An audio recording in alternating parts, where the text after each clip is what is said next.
tubular bells.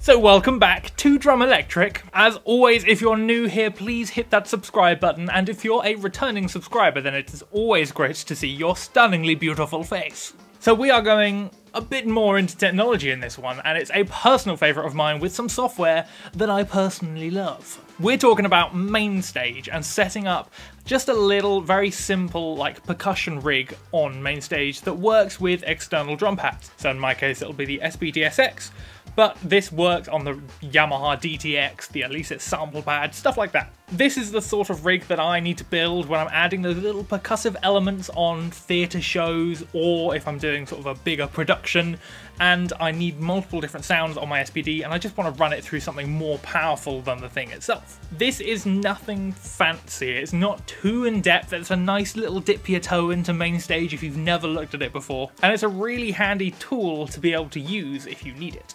So if you're looking at using samples that are offloaded onto a computer or just not using the inbuilt samples on the SPD, then this is the video for you. An example of this is, if you haven't seen it yet, check out our last video, but some people managed to spot that my samples were changing and I wasn't hitting anything. Spooky.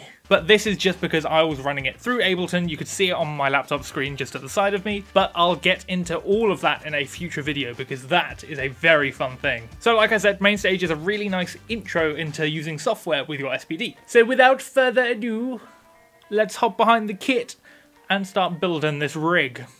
So as always, welcome into Behind the Kit. I've got to say, it's just you know, I've just got it at this point. So I've got my Mac here, I've changed my hoodie, I've got the same hat though, so that's all good. But we've loaded up MainStage, and if this is the first time you're ever seeing MainStage, then welcome aboard. The good thing about this and using stuff like GarageBand, Logic, all the kind of Apple-made software, is that they all link together somehow. So if you've never seen MainStage and this is your first time diving into this sort of thing, then you'll recognise it if you use Logic, because the mixer is the same, there's some menus that are pretty much the same, it's just a different layout and you can do different things with it, obviously. So that's quite nice and reassuring. It's also one of the things that are made to be simple. So it's very much a drag and drop sort of situation, which is great for drummers because that's what we like. But I'll get into it, you'll see what I mean. As with any of this, when I'm showing different softwares and stuff like that, I'll show you the basics of it, but please have an explore. Just drag and drop stuff. You can Control Z, Command Z, all the way back until you need to, so it's a good time. I should also mention that this is Mac only. Obviously it's made by Apple, so there isn't a Windows version. So because it's made by Apple, it's just not available on Windows. I'm not sure of any alternatives. Probably Ableton is your next best bet. But again, I'm a Mac user, so sadly I can't give you any alternatives, and I apologise for that. But here we go. Into MainStage we go. It's a fun party. So this is the first menu that's loaded up. It's just the quick start with anything. This is where you can load either patches that you've already made, different templates, stuff like that. I normally build up a template and use that as my go-to. So when I'm having to build a little rig for MainStage, I'll usually have a drum pad template, a backing track template, whatever I need that I know that works and that I'm used to. I wouldn't do this and build it every single time. I'll build it once and then adjust it along the way. So just for you guys, I'm building it brand new. I know it's the best. Anyway, so for this, I'm just going to hit this keyboard thing just because, or not, there we go.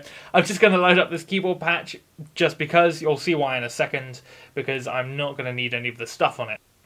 So here we go. We've loaded up, it's gone straight into perform mode, which is this, so just hit the escape key or the big X in the top left, and then this complicated situation comes up. So an easy way for this is just on the left here on the patch list. I'll go into what all of this is in a second, but for now we're just going to hit delete. There we go. So we've got rid of all our patches. Then on the layout, I'm just going to Command A and delete, so we're left with a blank slate. And this is what we're going to use now to adjust accordingly. Like I said before, just a second ago, I recommend saving what we build here or what you decide to build as a template so you don't have to rebuild like this every single time, because if you're on a tight time management, tight schedule, then this can be very annoying to do. So in this layout tab, this is where we're going to build all of our rig, basically. So I'm just literally going to copy the SPD-SX set out because that's what I want. So I've got 9 different pads to play with. This is the most simplest form of it. You can do a lot more with it, as you'll see. So if I drag up this little thing here, you can see all of these controls, and this is where it gets very fun. So with all of this, if you want one of these things, you just click it and drag it on. So if I had keyboards, then I just click the keyboard, drag it on, and mess with it there. So in this case, I'm building an SPD-SX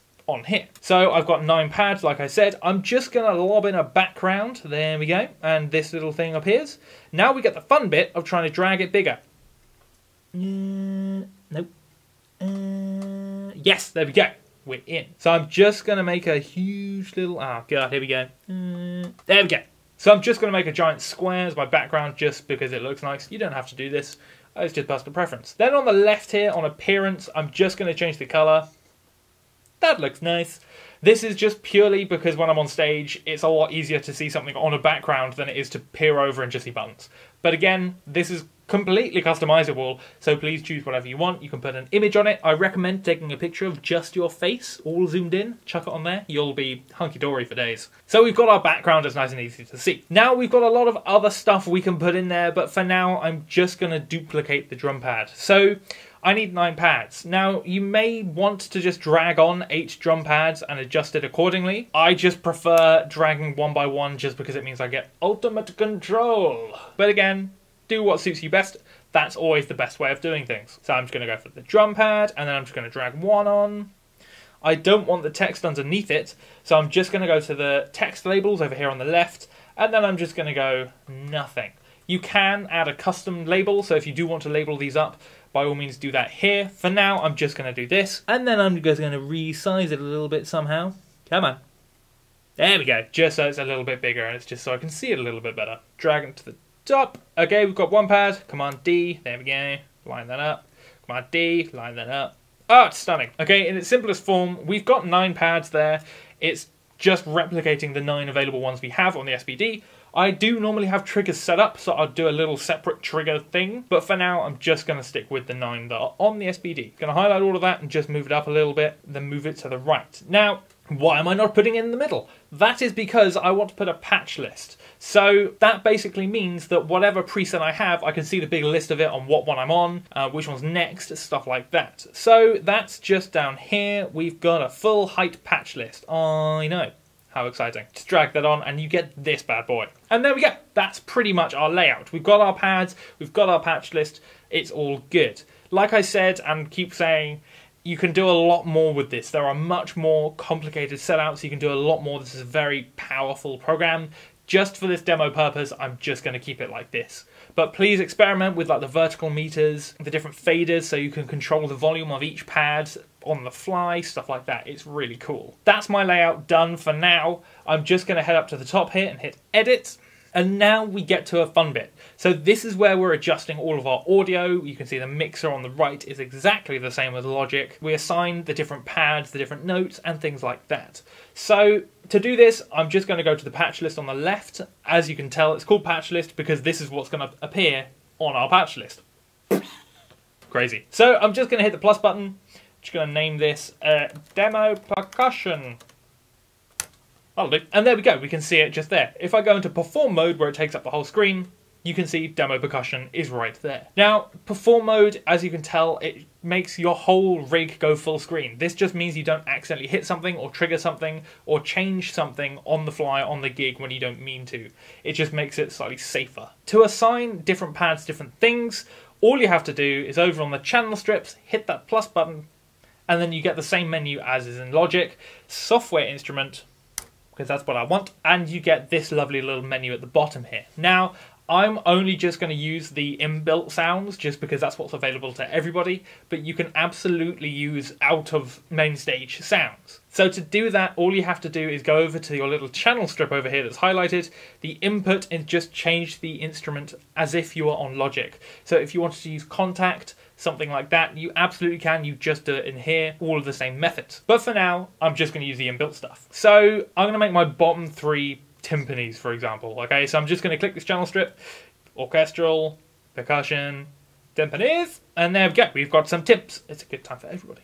Now to assign a pad a sound, just hit that pad. I'm going to go to timpani, MIDI notes, and you're going to do the exact MIDI note that you want. Now, I'm sure there are other ways of doing this. If you're not sure, you can always go up to Window, Keyboard, and you can choose your sounds. Because, you know, that's accurately where a timpani is. So, C3 is a nice one. I'm going to go C3. All right, and then I'm just going to go dum dum dum dum dum dum dum dum dum. There's D. There's C3. So when I hit this pad, there we go. Now you may have noticed all pads are lighting up. That's because they're mapped to any MIDI note, basically. So you hit any MIDI note and they'll light up. To change this is very easy, and I'll go into this more in a second when we assign this to the SPD. But we need to go to Layout, hit that pad, and as you can see, it's C2. If I go to the next one, C2, C2, C2. So if I go this next pad, the middle one on the bottom row, just nudge that up to C#2, nudge this up to D2, and just do this for the rest. So now what will happen is if I hit them, only one will light up. It's a good time. So this next one, again, I want it timpani. I'm going to go for G3, just because that's a nice one. We all like G3. G3. Oh, that's quite high. No, I'm going to go G2 instead.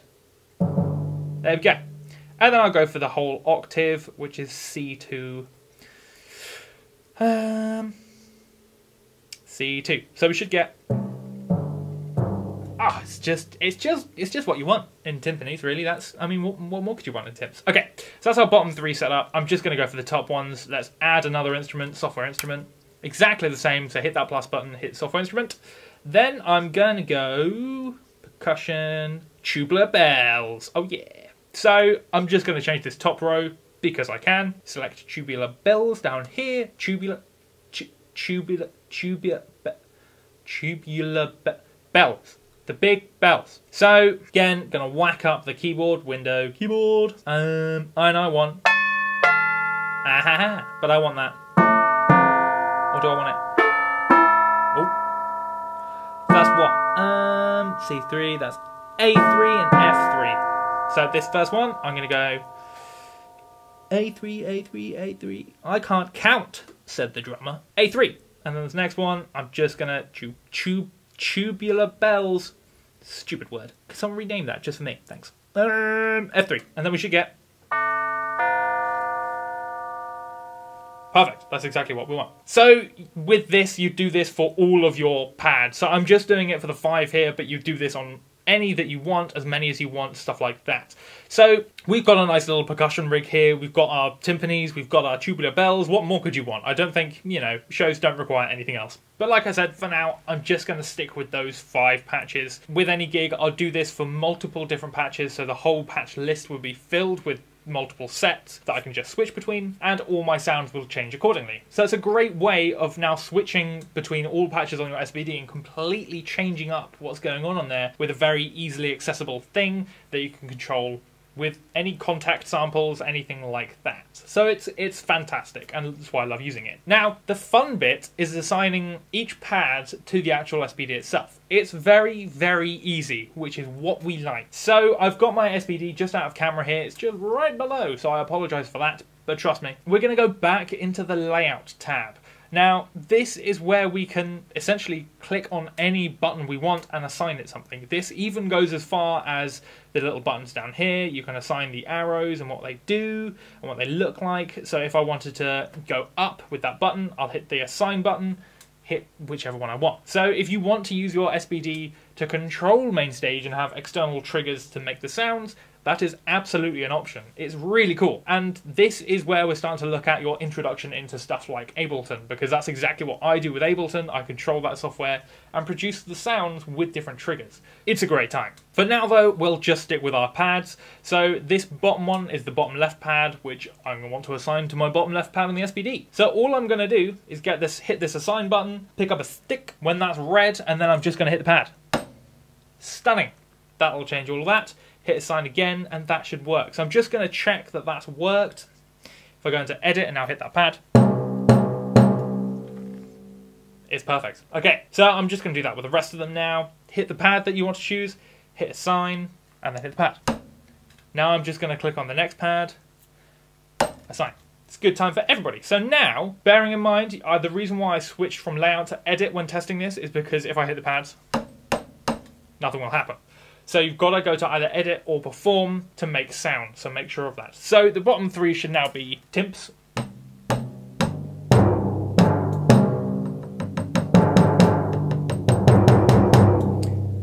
and they're dynamically changing, which is great. And then, what more could I want? It's a great time. Just going to move the screen out of the way before I hit it.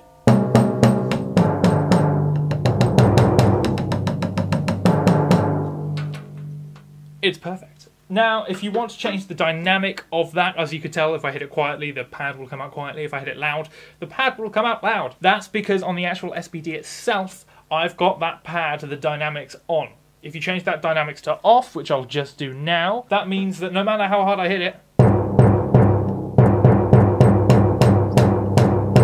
it's going to be the same. Change those dynamics back to on. That's where your dynamics change. So that sort of stuff you can start messing around on the SPD and it gets very, very, very fun. Timps are great with a SPD or a separate snare trigger, stuff like that, where you can do different timp rolls and it's really nice. Same with like glockenspiels, they're great fun, all of that stuff. The possibilities are endless. Now, just as I finish up, don't forget to hit, if you're enjoying this layout and you want to base yours off of this, please hit the save as template button and then save it as a template, because then you don't have to build this every single time and faff with the little resizing buttons. You can just load up this very patch and then adjust the sounds accordingly and you're good to go. But there we have it. That is a very basic setup that I use on different theatre shows and stuff like that with my SPD. It's a good time for everybody. And that is that. Nice, fun, and easy. And now you've got your own little percussive rig on MainStage and your little SPD sample pad, whatever you so choose. Like I said before, this is something that I apply to most of my theatre gigs, where I'm not particularly relying on things like a click. Some things can change night after night, and I want a massive bank of samples that maybe the SPD can't quite handle through its internals. Plus it means that I can label every single pad, song per song, and I don't have to remember them all. It's a good time. MainStage is a super powerful program and it can do a lot more than just this. I know a lot of, if we're talking about theatre stuff, like Mamma Mia, their keyboard players are usually running through a MainStage rig that's got sample after patch, and it just runs flawlessly throughout the whole thing. So it's really cool, and like I said, if you enjoyed it, please comment in the comment section down below, because I'd love to do more of this sort of stuff. If there's any questions, or if you want to look at something in particular, please lob it in the comment section and we'll see what we can do. As always, hit that like button and subscribe for all of our shiny new videos, and I will see you in the next one.